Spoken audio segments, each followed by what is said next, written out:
The human body is a marvel of engineering. It can repair itself, store energy, and solve complex problems. However, this perfect machine has a deadly design flaw in the modern world.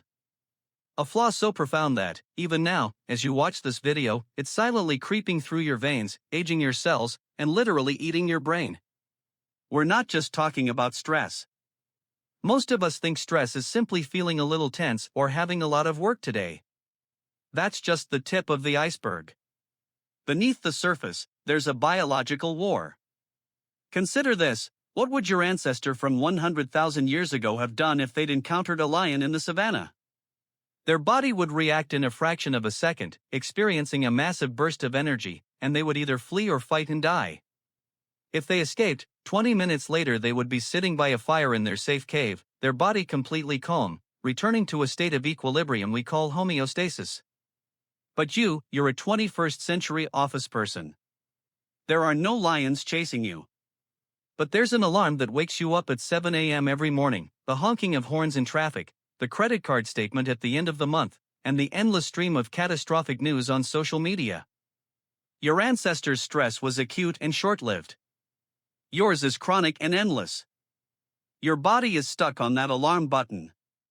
And the problem is, our biology wasn't designed for that alarm to stay on for months. In this video, we'll leave aside popular psychology advice. We won't say take a deep breath and it will pass. Instead, I'll take you on a molecular journey beneath your skin. We'll examine, with scientific evidence, how stress shortens the telomeres at the ends of your DNA, how it alters the bacteria in your gut, and, most frighteningly, how it destroys the memory center of your brain. If you're ready, it's time to reveal that hidden mechanism inside your body. To understand everything, we must first understand the autonomic nervous system. This is your body's control center, and without your awareness, it makes your heart beat, allows you to breathe, and manages digestion. This system has two main switches. Think of it like a car, the gas pedal and the brake pedal. The brake pedal, the parasympathetic nervous system. Its motto is rest and digest. When you are safe, eating, sleeping, or chatting with loved ones, this system is active. The body repairs itself, renews cells, and strengthens the immune system. The gas pedal, the sympathetic nervous system. Its motto is fight or flight. It activates when a threat is perceived. And this is where it all begins. Deep within your brain is the amygdala, an almond-sized structure. The amygdala is your threat radar.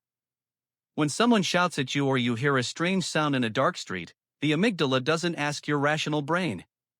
It takes control within seconds. The moment the amygdala detects danger, it sends a code red signal to the hypothalamus, the brain's command center. The hypothalamus immediately presses the gas pedal, meaning the sympathetic nervous system.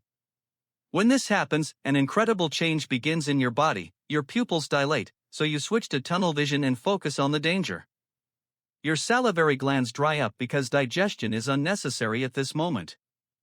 Your bronchi expand, filling your lungs with more oxygen. Your heart starts pounding like crazy to pump blood to your muscles. We call this first wave an adrenaline rush. Adrenaline can turn you into a superhero. You've heard stories of mothers lifting cars to save their children. That power is adrenaline. But adrenaline is short-lived. It flashes like lightning and then disappears. But what if the danger doesn't pass? What if the danger is an unfinished project deadline? That's when the body pulls out its real heavy weapon.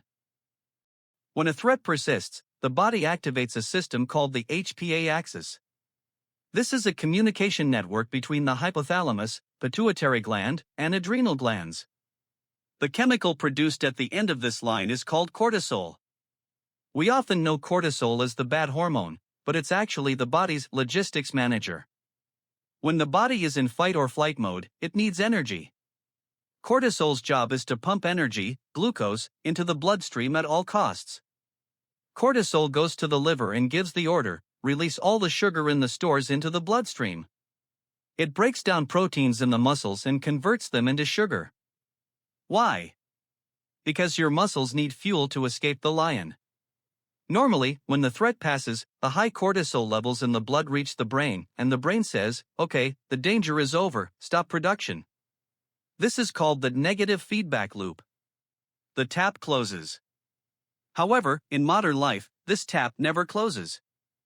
Your brain constantly receives danger signals. Notification sound equals danger. Traffic equals danger. Financial hardship equals danger. The result? Constantly high sugar and cortisol levels circulate in your blood. This leads to glucocorticoid resistance. In other words, your body no longer obeys the stop command. This is precisely where the devastating effects of chronic stress begin, when the system spirals out of control. So, what does this cortisol, circulating in your veins like acid mixed into motor oil, do to your organs? Let's examine the body from head to toe. 1. Cardiovascular system. Your heart constantly has to pump blood at high pressure, blood pressure. This pressurized blood creates microcracks in the inner surface of your vessels, endothelial layer. What does the body do to repair these cracks? It patches them up. With what? Cholesterol. Over time, these patches accumulate, harden, and atherosclerosis, or hardening of the arteries, develops.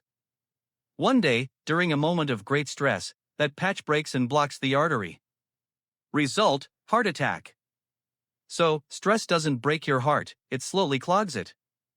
2. Digestion and the second brain, gut. Remember, digestion was stopped during stress. Blood was drawn from the stomach to the muscles. Under chronic stress, your intestines can never function at full capacity. You can't absorb nutrients. Even worse, your gut flora, microbiome, changes. Did you know that 90% of the happiness hormone serotonin is produced in the gut? Stress kills good bacteria. If your gut is unhappy, your brain will be unhappy too.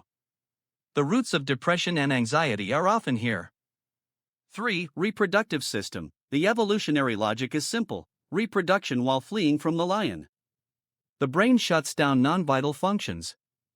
In women, menstrual cycles are disrupted, and libido decreases. In men, testosterone production decreases.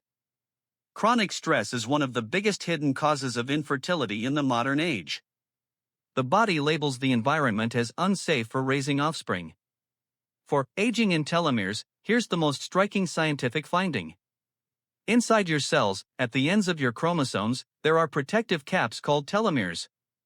You can think of them like the plastic pieces at the ends of shoelaces. They prevent the laces from unraveling. Telomeres shorten slightly each time a cell divides. When the telomeres are depleted, the cell dies. We call this aging.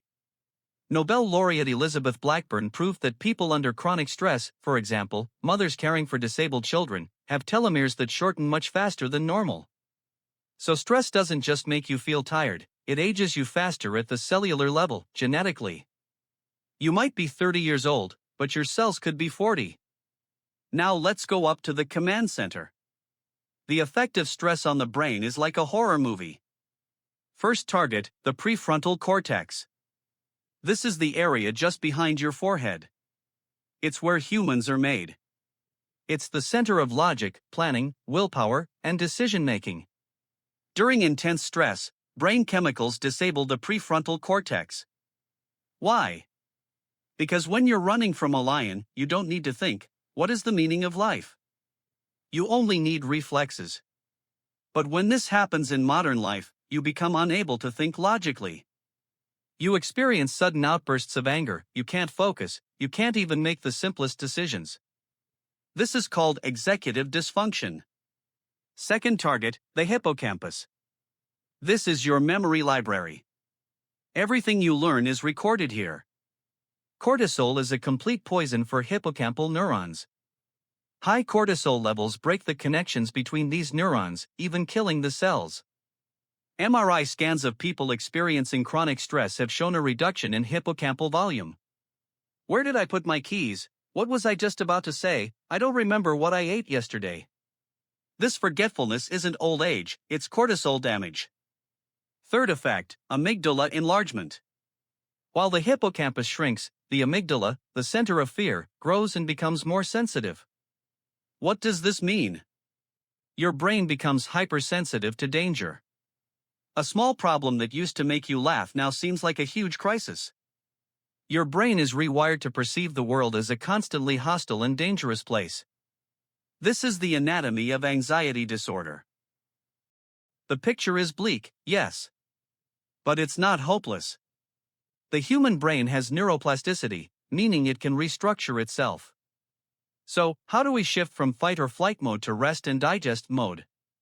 Not just by saying calm down. By using biological mechanisms.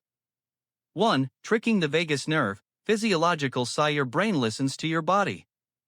If you're breathing rapidly, the brain says, we're in danger. But if you consciously slow your breathing, the brain receives the message, we're safe. The most effective method is a physiological sigh. Take a deep breath through your nose, filling your lungs. Then immediately take another short breath, fully inflating the alveoli. And exhale very slowly through your mouth over a long period. Doing this 3 times is like slamming on the brake pedal, the parasympathetic system. It instantly lowers your heart rate. 2. Completing the cycle through movement. The stress response gave you the energy to move. But you sat in the chair. That energy, glucose and fatty acids, remained in your veins. You need to burn it off. The only way to send the message to the body that I escaped the lion is through physical exertion. Walking, running, dancing. When the body is tired, the brain receives this signal, we escaped, we got away, we are safe now. This is the most natural way to close the stress cycle. 3. Social connections and oxytocin. Humans are social animals. Contacting someone you trust, hugging, or simply talking to them releases the hormone oxytocin. Oxytocin is a natural antidote to cortisol. It even has the ability to repair heart cells. Loneliness doubles the effect of stress. For changing your perspective, cognitive reframing. Finally, you need to teach your brain what a lion is. Traffic is not a lion. Email is not a lion. When your body reacts, ask yourself, am I currently in physical danger? If the answer is no, try labeling that energy as excitement or focus. Instead of saying I'm stressed, say my body is sending me energy to cope with this challenge. Even this simple shift in perspective can prevent your veins from constricting. Stress isn't an enemy we can completely eliminate from our lives. It's a mechanism that ensures our survival. The problem isn't stress itself, but its constant, relentless activity. If you learn when to turn off the alarm, you can use this biological energy to build your life, not to destroy yourself. The choice is yours, either continue to run from that invisible lion, or stop and realize the lion isn't actually there.